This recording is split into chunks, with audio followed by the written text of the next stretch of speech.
Et bienvenue dans la chaîne de Mathématiques Sciences. Aujourd'hui, je vais présenter et expliquer une nouvelle vidéo donc pour les premiers en général. Et donc, ce sera la toute dernière vidéo, on va dire, de cours sur le thème numéro 1, une longue histoire de la matière.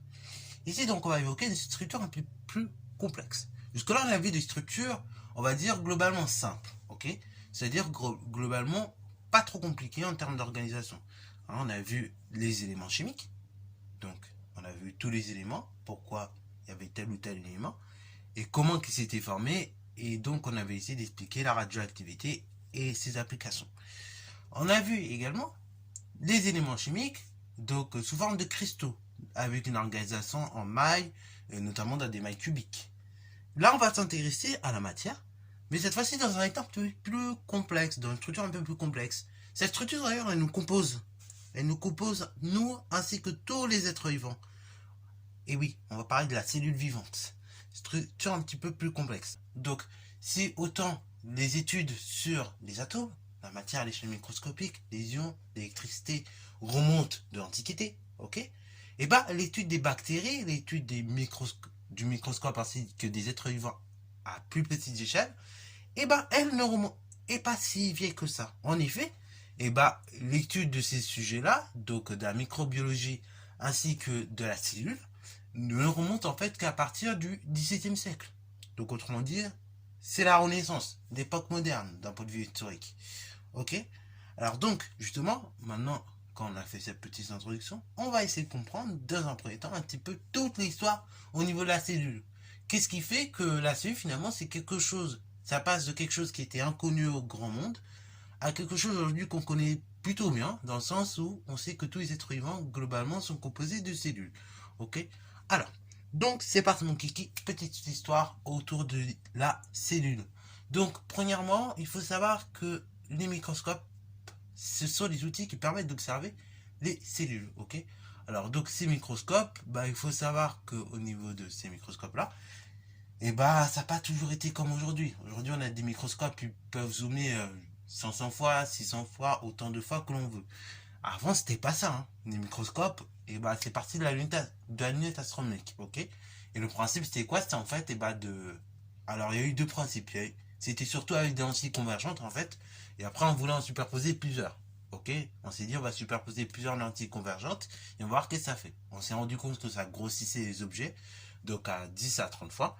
Après, donc, on a dit, on va superposer plusieurs lentilles divergentes et convergentes. Ok? Là, on s'est rendu compte que ça grossissait l'objet à 30 fois. Ok? Donc ça a été le principe du microscope, ok, tel qu'il a été élaboré à partir du 16e, 17e siècle, ok, donc à l'époque de Galilée et un petit peu plus tard. Donc, il faut savoir que ce microscope, au fur et à mesure du temps, après, s'est modernisé pour tout simplement donner le microscope qu'on a aujourd'hui, ok. Et dans un premier temps, justement, ces microscopes permettent d'observer des cellules.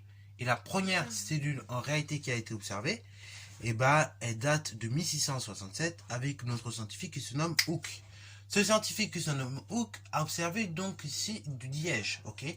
Donc des cavités de liège et en fait, des cavités dans un morceau de liège. Et en fait, et bah, quand il a observé la structure, il s'est dit, oh, c'est bizarre. Ça a l'air de ressembler à des prisons. Alors à l'époque, on ne disait pas prison d'ailleurs, hein, pour désigner la pièce dans laquelle on était enfermé quand on avait fait une grosse connerie. On ne disait pas une prison. À l'époque, on disait une cellule. Alors d'ailleurs, c'est peut-être un vocabulaire que vous utilisez encore, puisque dans certaines séries américaines, dans les documentaires, dans les reportages, hein, on peut par exemple utiliser ce terme de cellule, ok? Donc la cellule ici peut désigner également une prison, ok? Un lieu où on est enfermé. Et bien justement, comme Hooke, quand il regarda la structure, pensa que tout simplement ça faisait penser à une cellule, et ben du coup il a nommé la structure, là c'est tout bêtement, c'est pas parti trop loin, ok? Donc ça c'est une petite anecdote. En réalité, ce qu'il a observé, bah, le liège, vous savez, ça vient tout simplement d'un arbre mort, plus précisément du chêne qui est mort en fait. Et donc en fait, en réalité, il a observé des cellules qui étaient mortes. Alors donc, bah, au fur et à mesure du temps et du temps, bah, vous savez que les scientifiques, pour vraiment valider quelque chose, il faut observer plusieurs fois, et essayer de se contredire les uns contre les autres. Et c'est ce qui a été fait jusqu'à peu près jusqu'au 19e siècle, ok? Ça a été fait jusqu'au 19e siècle, dans le sens où même jusqu'au 19e siècle compris, la plupart des scientifiques étaient tout simplement en désaccord avec le fait que le microscope pouvait être un outil scientifique Et surtout, ils étaient en désaccord avec une théorie que vous connaissez bien, peut-être, enfin, dont vous connaissez en principe, sans le savoir, c'est la théorie cellulaire. Ils étaient en désaccord avec le fait que le microscope peut être un outil scientifique, et surtout, ils étaient en désaccord avec la théorie cellulaire. À l'époque, jusqu'au 19e siècle, on croyait en ce qu'on appelle la théorie de la génération spontanée. C'est-à-dire que toute cellule, en gros, peut naître de façon un petit peu spontanée, comme on pourrait le croire, et c'est pour ça qu'on a des bactéries qui naissent comme ça, en fond d'une pièce. En réalité, non. Bien évidemment, vous savez que non. Ok, voilà. Et justement, la théorie cellulaire, contrairement à celle de la génération spontanée, elle va dire deux choses très précises. Elle va vous dire dans un premier temps que la cellule, c'est l'unité, donc structurale et fonctionnelle du vivant. Donc en fait, vous la connaissez sans savoir, puisque depuis le 6e, je n'arrête pas de vous répéter, ouais, la cellule, c'est l'unité du vivant. Parce que tous les êtres vivants sont composés d'une cellule. Bah voilà. Donc, vous avez compris le délire, depuis, en répétant depuis la 6e cette phrase, sans le savoir, je suis en train d'énoncer un des principes de la théorie cellulaire. Alors pourquoi je dis un des principes? Parce que bien évidemment, la théorie cellulaire se repose sur deux principes. Le deuxième et le suivant, c'est que toute cellule, comme vous avez pu le constater en spécialité SBT, provient de la division d'une cellule préexistante. C'est-à-dire que pour avoir une cellule à la fin, eh ben, on va faire de la division d'une cellule de départ. Et là, bah, c'est un peu comme l'énigme est là. Donc pour la formation du premier être vivant et de la première cellule, c'est exactement, tout simplement, comme l'œuf ou la poule. Et ouais, ça mène une énigme. C'est des énigmes comme ça, où on ne trouve pas la réponse malheureusement. Donc pourquoi, alors, est-ce que c'est l'œuf ou la poule qui est né avant? Bah, on ne sait pas en réalité. On ne peut pas savoir, il n'y a pas de réponse à ça en soi. Pourquoi? Parce que bah il y a deux réponses logiques. On peut se dire, bon, c'est la poule. Ok, c'est la poule qui est née avant, parce que la poule, bah, quand elle est née, après, elle a donné naissance à elle a fait donc un enfant, et donc elle a donné naissance à un œuf. Ok, voilà, vous. Enfin, à des œufs qui ont pu après donner naissance à des poules, etc. Enfin, à des poussins, et après redonner naissance à des poules, etc., etc. Mais on peut se dire, bon, c'est la poule qui était d'abord, enfin, c'est la coquille, donc l'œuf qui était présent avant. Et après, cet œuf, donc, il a éclos, le poussin est né, la poule, il a grandi, ça s'est transformé en poule. Et après, ça a donné naissance comment dire, à d'autres poussins, ok, à d'autres œufs. Mais en soi, c'est un débat sans fin dans le sens où bah, on n'a pas la réponse, ok. On n'a pas la réponse et c'est pas écrit de façon très logique et on n'a aucune preuve qui nous montre si c'est la poule ou l'œuf qui est là avant. Et bah, c'est même délire avec les cellules. On ne sait pas, finalement, on n'a pas d'idée de la première cellule qui était là au départ, ok. On n'a aucune idée là-dessus. Alors bon, il y a des pistes de recherche qui sont faites là-dessus à ce sujet-là, mais actuellement, il n'y a rien vraiment de fondé et de précis. Ok. Donc voilà vous. Alors, ça c'est pour tout ce qui concerne l'histoire donc de la cellule. Ces cellules, comme je vous l'ai dit, on peut les observer avec des microscopes. Ok. Et ainsi, on va s'intéresser un petit peu plus à la cellule à l'échelle microscopique. Ok. Voilà, puisque c'est l'échelle d'observation d'une cellule. Alors, dans un premier temps, il faut savoir qu'en termes de microscope, en termes de matériel pour observer des cellules, on va avoir deux types de microscopes. Les microscopes optiques, donc qui vont avoir en général, qui vont permettre d'observer les cellules donc au micromètre, ok, voilà, qui vont avoir une résolution au micromètre, et surtout qui vont permettre d'observer les cellules en couleur. Ok, ça c'est la première des choses. Deuxième des choses, après vous avez des microscopes électroniques. Alors parmi les microscopes électroniques, vous avez un vidéotype. Là, fait bien attention, certains vont se tromper encore. Parmi les microscopes électroniques, donc on a des microscopes électroniques à balayage, et donc là, les microscopes électroniques à balayage, ce sont ceux qui vont avoir également une résolution, bah, non pas au micromètre, mais au nanomètre, ok, voilà. La résolution va être au nanomètre plus ou moins, mais surtout, ce qui va se passer, c'est qu'on va pouvoir visualiser avec un microscope électronique à balayage, donc la cellule en 3 dimensions, ok, voilà. Voilà. Mais la résolution, vous allez voir, est moins élevée que sur un microscope électronique à transmission. Sur un microscope électronique à transmission, certes l'objet donc n'est pas visible en 3 dimensions, mais néanmoins donc on peut voir précisément des organismes puisque la résolution est au micromètre également, enfin nanomètre pardon, et également donc surtout voilà, là l'image elle est en noir et blanc et donc ça permet de bien voir très nettement les objets. Ok. Donc pour les microscopes électronique, l'image est en noir et blanc, microscope optique, l'image est en couleur. Ok, bravo. Donc ça c'est pour tout simplement la partie observation. Maintenant, donc, quand on observe une cellule, on va observer différentes structures dans une cellule. Donc, grosso modo, les structures vont être plus ou moins les mêmes. À différer, enfin, ça va différer si la cellule est plutôt animale, plutôt végétale.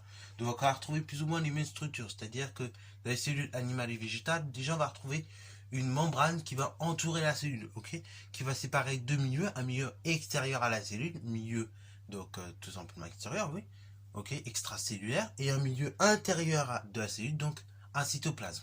Dans ce milieu intérieur, bah, du coup, vous avez deviné, on va trouver du cytoplasme, mais également tout plein d'autres organites, tels que le noyau par moment. Alors, le noyau, attention, c'est pas présent dans toutes les cellules, que ce soit animal ou végétal. Il y a certains animaux ou certains végétaux qui ne vont pas avoir justement cette présence dans leurs cellules de noyau. On a vu par exemple le cas de la bactérie en spécialité. Voilà, c'est une cellule dite prokaryote, elle n'a pas de noyau dedans. Ok, voilà. Donc ça c'est pour tout simplement le noyau. Également on va trouver d'autres organites. Hein. Cela va dépendre encore une fois des cellules observées. Mais donc par exemple chez les cellules végétales on va trouver des chloroplastes. On va retrouver également donc tout simplement les mitochondries qui vont s'occuper de la respiration. Les chloroplastes, eux, c'est tout ce qui est réaction de photosynthèse. Également, donc, on va retrouver on va pouvoir retrouver, comme je vous l'ai dit, le noyau. Et vraiment tout plein d'autres organites que j'ai plus le nom en tête. Ok, je vous mets un exemple vraiment ici. Après, pour les cellules considérées comme animales, on va trouver dans ces cellules donc animales tout simplement divers organismes, comme par exemple le plus connu, les mitochondries et tout plein d'autres. Ok, bravo. Donc ils vont dépendre d'un animal à l'autre. Ok, bravo. Bon, ça c'est pour la structure globale d'une cellule. Maintenant on va zoomer encore plus et on va s'intéresser à la membrane plasmique. La membrane plasmique, donc concrètement, comment ça marche, ok? Comment elle est constituée? Donc la membrane plasmique, déjà, il faut savoir, c'est une double couche lipidique. C'est une bicouche lipidique. Sur chacune des couches lipidiques, on va retrouver donc diverses choses. Donc, on va retrouver des lipides présents en général sous forme de phospholipides. Et ces phospholipides vont avoir deux têtes, comme vous pouvez le voir. Ok, une tête qui va être tout simplement hydrophobe, donc qui va pas aimer l'eau, qui va pas être en contact avec l'eau et qui va être donc en l'occurrence coincé entre la double couche. Ok, et après on va retrouver également une double couche. Enfin, on va retrouver donc une partie donc hydrophobe, donc qui n'aime pas l'eau, et une partie hydrophile par contre qui va aimer l'eau, donc qui va se retrouver encastré plutôt vers les milieux extérieurs, ok, extracellulaires et intracellulaires, puisque je rappelle, à l'extérieur de la cellule on va retrouver de l'eau et à l'intérieur de la cellule on va également retrouver de l'eau, ok, bravo. Donc que les parties des phospholipides, notamment les parties donc hydrophiles qui aiment l'eau, vont se retrouver pareil de part et d'autre à l'opposé, ok, bravo. Donc on a des phospholipides, hein, voilà, on a également des protéines, du cholestérol, et oui, parce que le cholestérol, il faut savoir qu'à petite dose, à dose raisonnable en tout cas, va permettre une chose essentielle. Elle va permettre une chose essentielle qui est la suivante, c'est tout simplement donc de maintenir en vie la membrane. Ok, bravo. Alors ça va pas être le seul élément, mais c'est vraiment donc l'objectif de de ce cholestérol. Néanmoins, si vous en mangez trop, bah ça va plus tenir la membrane, ça va plus être présent dans la membrane, et donc ça peut aller même dans les vaisseaux sanguins et les boucher et provoquer pas mal de maladies comme l'arthrose. Ok, bravo. Ou le cholestérol et tout plein de choses. Enfin, l'arthrose principalement. Ok, bravo. Alors, également, donc, tout simplement concernant cette bicouche lipidique, donc j'ai dit qu'il y avait des protéines, des lipides présents sous forme de phospholipides. Alors, derrière la partie hydrophobe des phospholipides, on appelle ça également la partie lipophile, puisqu'elle va aimer la partie, tout ce qui est huile, graisse, etc. Également, on va y retrouver dans cette partie-là, enfin, dedans, donc on va y retrouver également des, des glucides, ok, bravo. Ces glucides, la plupart du temps, ils vont être attachés soit aux phospholipides ou soit aux protéines, ok, bravo. Et tous ces éléments-là que je vous ai cités, ils vont parsemer comme ça la bicouche lipidique formant donc cette membrane. Et c'est tout simplement en fait l'interaction entre tous ces éléments-là, tous les éléments chimiques formant donc tous les éléments présents dans la membrane, qui va permettre la stabilité de celle-ci, ok, bravo. Et donc ça sera tout pour cette vidéo. Donc j'espère que cette vidéo t'a plu. Si c'est le cas, n'hésitez pas à la liker, commenter et bon instructeur en mathématiques et en sciences.